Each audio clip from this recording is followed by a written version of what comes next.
Megan, are you there? It's really important and urgent. Hurry up and answer me. Don't leave me hanging here. I'm sorry, I really don't have time to talk right now. I'm super busy with work and I can't afford any distractions. Busy? What are you talking about? I never see you leave the house. Aren't you just like a full-time housewife or something? You know, cooking, cleaning, taking care of the kids, that kind of stuff. How hard can that be?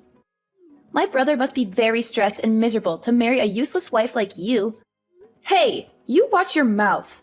I've told you a bunch of times already that I work from home. I have a remote job as a web designer, and I have deadlines and projects to finish. And before you ask, yes, my husband and I basically make the same amount of money. We both have successful careers, and we're both very happy with our arrangement. Well, 1, who said I was going to ask? And 2, I really doubt that. I mean, isn't he a manager at some Fortune 500 company or something like that? Are you really trying to say that you make the same amount as someone with that kind of prestigious and high-paying job? Well, if that's true, then you guys must be really swimming in money over there, huh? Man, you better be lying or something, because I am so jealous right now if that's true. How about sharing a little bit of that with me? I wouldn't mind a weekly allowance, you know. Just a small token of your generosity. What are you talking about? Does that have anything at all to do with why you messaged me in the first place? You said you needed to talk to me about something important and urgent. What is it? Oh, come on. Don't change the subject. I know you got more money than you know what to do with. Why can't I have some too? You're my sister-in-law after all. You should help me out when I'm in need. Maybe because the money we have, we worked really hard to earn. We didn't just get lucky or inherit it from someone. We studied hard, got good grades, went to college, got degrees, applied for jobs, worked our way up the ladder, and saved up for our future. We didn't spend it on frivolous things or waste it on bad habits.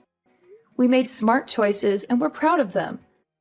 I mean, I know you had that part-time job for a little bit while you were in high school, but have you ever even had a job after that? That's what I'm saying. That's why I need money, because I don't have a job and I don't want one either. They're boring and stressful and they take up all your time and energy. Besides, my boyfriend and I want to travel somewhere and we need money to do that. We want to see the world and have fun and enjoy life while we're young and beautiful. Then do what we did. Find a job, work hard, save up, and then you can go on your trip. That's how most people do it. Are you serious?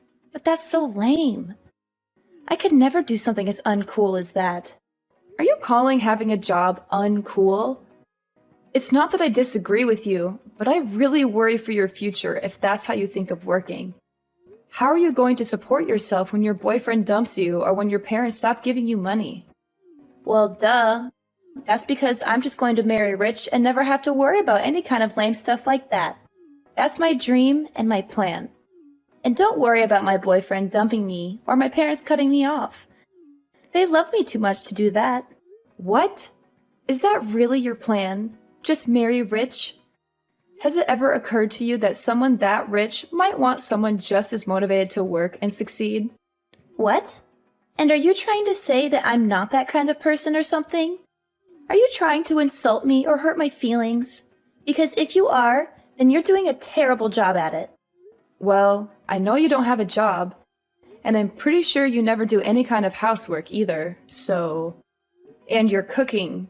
Well, remember what happened last time you tried to make something for the family, right? We all just ended up ordering takeout after one bite. You said you wouldn't bring that up. That's not fair. And remember that healthy dish you tried to make that one time? It was that stew that you just dumped a whole bottle of vinegar and that terrible health powder into? Oh man, that was a classic. But anyways, I guess my point was to say that you probably don't cook much around the house either. You probably just order food or eat out all the time.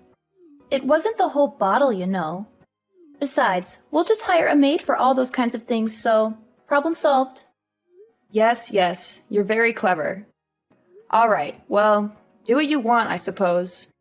Anyways, I have to deal with some clients, so I can't text anymore. See ya. That's fine. I was going to head over to your place to hang out anyways. What? You mean, like right now? I'm sorry, but I have a couple of friends coming over tonight. Let's hang out another day, okay? Oh, don't worry. I don't mind. They won't bother me at all. That's not what I was worried about. I'm the one who's going to be bothered. You always crash my parties and make everything awkward and annoying. Do you remember the last time you went to my house while my friends were here? You made fun of our hobbies and interests and acted like you're better than us, which caused trouble and drama and ruined the mood for everyone. I already said it'll be fine. See you in a little bit. Flora, where are you right now? Where I am is none of your business. You're my sister-in-law, not my mother. It's not your duty to keep tabs on me and monitor my every move. I don't have time to argue with you. Tell me the truth. Did you sneak into my driveway and take the Ferrari that was parked there for a joyride? I need to know right now. Answer me. What's the big fuss? Why are you freaking out? It's no big deal. My boyfriend and I just thought it would be fun to take it for a little spin, that's all. What? A spin, huh? Yep, the wind and sun just feel amazing. We didn't do anything wrong. We just wanted to have some fun. And where, may I ask, did you get the keys for that car? Well, when I was leaving your place, I saw the key case lying there in a bag, and I just kind of helped myself. I thought you wouldn't mind if I borrowed it for a while. You wouldn't even notice if one was missing. You just rummaged through a bag you found at my place? It wasn't some random bag, it was yours. And I figured since we were sisters, what's yours is mine kind of thing, you know? Sharing is caring and all that. Flora, that bag wasn't mine. I don't own a bag like that. Oh, really? Oh well, I guess it doesn't really matter exactly whose bag it was. I mean, who could even worry about the small details like that when the keys to a Ferrari are sitting right there in front of you? It's like fate or something. Well, you better start worrying about them. Anyways, my boyfriend and I wanted to pretend honeymoon, so that's why we took it. We'll be back in a few days. You took that car so you two could go have a pretend honeymoon? That's what I said. And this guy says he goes to Harvard, so, you know, he'll be set for life. Maybe we'll even get married for real one day. Of course, if that were the case, then we could go abroad for our honeymoon, of course. I can picture it now, globe-trotting from one fancy hotel to the other with my new husband. It sounds dreamy, doesn't it? And now we're getting to practice that in this Ferrari. I would have never guessed this would be happening to me in 1,000 years. Today might be the day I ask him what he thinks about, you know, tying the knot. Stop talking about your fake honeymoon and return that car right now. Yuck. Chill out. Flora, this isn't a game. I am being serious. Don't let things go too far. Why are you always trying to spoil my fun, huh? How come you never told me you owned such a cool car? Why did I just find out about this today? Flora, the car isn't mine. Wait, are you serious? It's not your car? No, it belongs to one of my friends who was at my place when you came over. You're not talking about the one really poor-looking lady, are you? That lady is not poor in the slightest. Well, if she really was rich enough to afford this car, then how come she wasn't wearing any expensive clothes or anything when I was there, huh? Because she's just the type of person who likes to spend money on cars and not clothes. Oh, I see what you're doing here. You're just jealous and you don't want me to have any fun. I get that you didn't want to lend the car out, but there is no need to lie to me about who really owns it. Oh my God. I literally cannot deal with you right now. Just bring the car back now, okay? Sorry, we already hit the freeway. I think it's a little late for that now. The freeway? Just where are you planning on taking it? Don't worry about it. Daniel is a great driver. It'll all be okay. Has he ever even driven a sports car like that before? Nope, he says it's his first time. And you took it on the freeway? I know. Isn't it so cool? Just bring that car back now, okay? How many times do I have to say this isn't my car? Why are you so stubborn? Nah, we're good. After all, we need to use this car to get around on our fake honeymoon. This isn't a game, Flora. I'm being serious. Oh, and one more thing. I borrowed your credit card. Hold on a second. You did what? Yeah, I borrowed your credit card. Why didn't you tell me about that either? I didn't know you were a black card holder. I thought they only gave those out to celebrities and famous people and stuff. You must be really rich and successful, huh? What do you mean, black card? I don't have a black card. It's bad to keep lying to your sister-in-law like this, you know? You should be more honest and generous with me. After all, we're family, right? Wait, I am being serious. Do you have a problem with reading comprehension? That card is not mine. It belongs to someone else. Anyways, we'll be taking both your card and your car for our little escapade. We already stopped to get lots of clothes and other supplies for our trip with the card. And of course, we spared no expense and got all branded stuff. I think we've already spent like 20 grand or something. You've spent $20,000 using that card already? Yeah, and it doesn't seem like we're even scraping the limits of what this card can do. Who knew you could do so much with a black card? Man, you are persistent. Look, Megan, I'm trying to enjoy my fake honeymoon here, so I'm going to block you until we get back.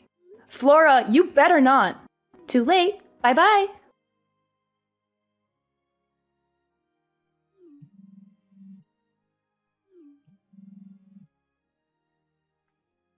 Megan, pick up the phone. It's an emergency. I'm not joking around. I'm being serious. You have to answer me right now. What do you want? I'm busy right now. Can't you leave me alone for once? I can't use your credit card anymore. It stopped working. Was it a fake or something? Did you trick me into taking a fake card? Was the black card you stole a fake? Yeah. Daniel and I are trying to check into our hotel, but they won't accept our card. We made them try again and again, but they said the payment wasn't being accepted. That means that the card was a fake or something, right? Oh man, this is bad. What should we do? Flora, you can't use that card because the owner froze it. They realized someone stole their card and they called the credit card company to stop any more purchases from being made on that card. What? They froze the card? How could they do that? Yeah, it's that thing when you call the credit card company to stop any more purchases being made on that card. It's a very common and sensible thing to do when someone steals your card. I know what freezing a card means. But if the card is frozen, then that means we can't check into our hotel. And the room I booked was supposed to be one of the best suites this place could offer. It had a jacuzzi and a balcony and a minibar and everything. It was supposed to be our dream vacation. Maybe just try paying for the reservation with your own money instead. But we only have a little bit of cash on us right now. We spent most of it on gas and food and souvenirs and stuff. We thought we could use your card for everything else. I see. And if it was a hotel suite that I'm sure cost quite a bit, huh? Maybe just go to the bank and take out some money to pay the deposit. You know, the bank where you have an account with your own money. I didn't bring any of my bank cards on this trip. Wow. Are you serious? Going out to such luxurious places, but you didn't bring money, but only care about using a black card that's not yours? How irresponsible and selfish can you be? I didn't think I'd need to since I was going to be using your card instead. That's why I need you to go unfreeze the card right now. Please. Please, Megan, please. You're my only hope. Look, I tried to explain this to you earlier, but that card doesn't belong to me. But that wasn't a lie? You weren't trying to trick me or prank me or something? Flora, open your eyes. Look at the card. What name is inscribed on it? Is my name Megan Flynn? But I thought I looked at it before I took it. Let's be real here. You barely read at a 4th grade level. So let's not pretend literacy is your strong suit. Don't be freaking rude. I know how to read. Okay, then take out the card. Hold it up to your face and reread the name printed on the card. But it can't be. I just glanced at it and I thought it said Megan, but it really says Megan. And the last names are the same. How can this be? It's quite the coincidence, right? Actually, that's how we both became friends, because we basically had the same name. We joked about how if we were a couple, people might have trouble telling us apart on paper. So then who the heck is Megan? Why don't you try asking your boyfriend who she is? Why would Daniel know who she is? Just try asking him, okay? Maybe he'll tell you something interesting. What the heck? When I asked him about Megan, he took the car keys right out of my hand and ran out the door. He didn't even say anything. He just looked at me with this guilty expression and bolted. He left me here alone with no money and no car and no hotel room. Well, that's too bad. Maybe you should have thought twice before stealing someone else's card and car. And you should have been more careful about who you trust. Hey Flora, were you able to catch Daniel in the end? Did you find out why he ran away from you like that? Well, you could say that. But the truth is that he just crashed the Ferrari. What do you mean he crashed it? How did that happen? Did he get chased by the cops or something? Right as he was trying to make his getaway, he got carried away, slammed on the pedal, and drove right into the parking lot fence. The front of the car has a little dent, but at least Daniel was totally fine. He didn't get hurt or anything. Do you realize what you've just done? What's the big deal? I just do not get you. I mean, just take it to the mechanic and it'll be fine, right? You're always freaking out over the tiniest stuff. It literally drives me crazy. You can't control my life. Look, I'm glad that your boyfriend was okay? But this is not just some little mistake. This is a huge mess. Besides, have you even figured out just why your boyfriend panicked and tried to run when you asked him about Megan? Oh, actually, now that you mention it, I forgot to in all the excitement. But anyways, can't you just tell me what's up? Why are you being so secretive and mysterious? Daniel is Megan's younger brother. He's a what? I never knew that. How come he never told me? Do you remember that one time, I can't recall exactly when, but there was this dinner party I was going to that you weren't invited to, but snuck in anyways? Well, that's where you first met Daniel, right? What does that have to do with anything? Wait, was that place Daniel's sister's house? Yes, it was. Anyways, maybe you've heard from Daniel, but Megan and him have a pretty strange relationship.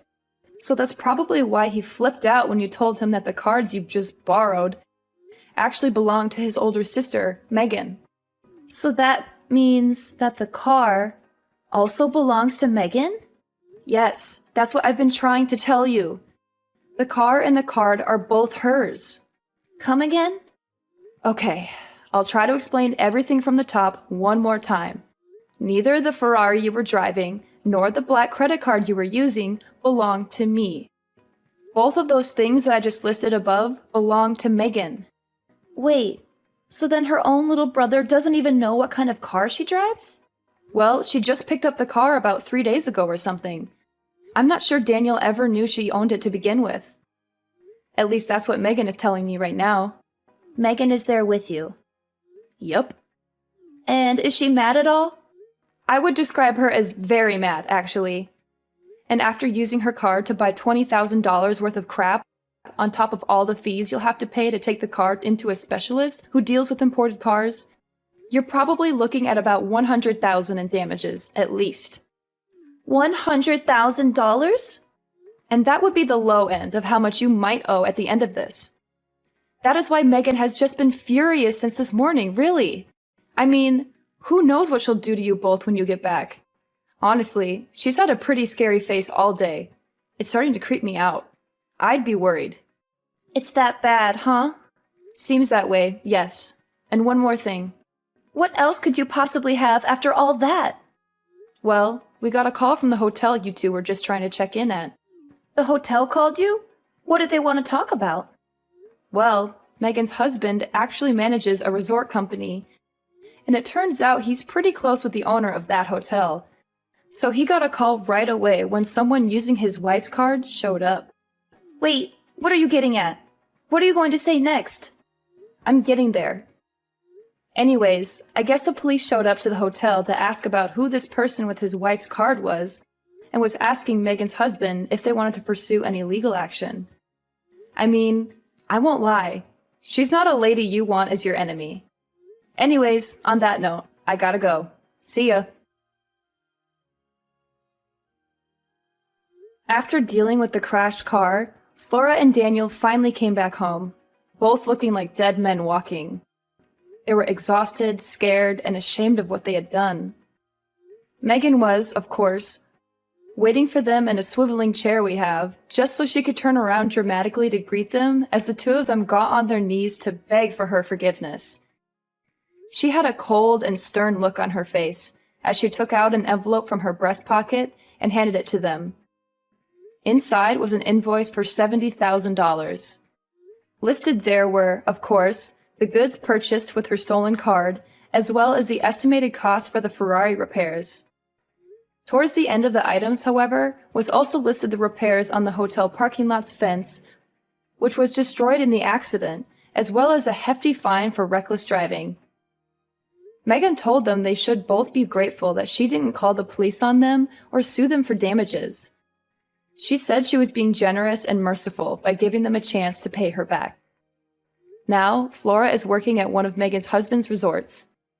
She has to do all kinds of menial and humiliating tasks, such as cleaning toilets, scrubbing floors, and serving rude guests. Meanwhile, Daniel had to drop out of college and find a job at a company owned by a friend of Megan's. He has to work long hours in a cubicle, doing boring and tedious paperwork.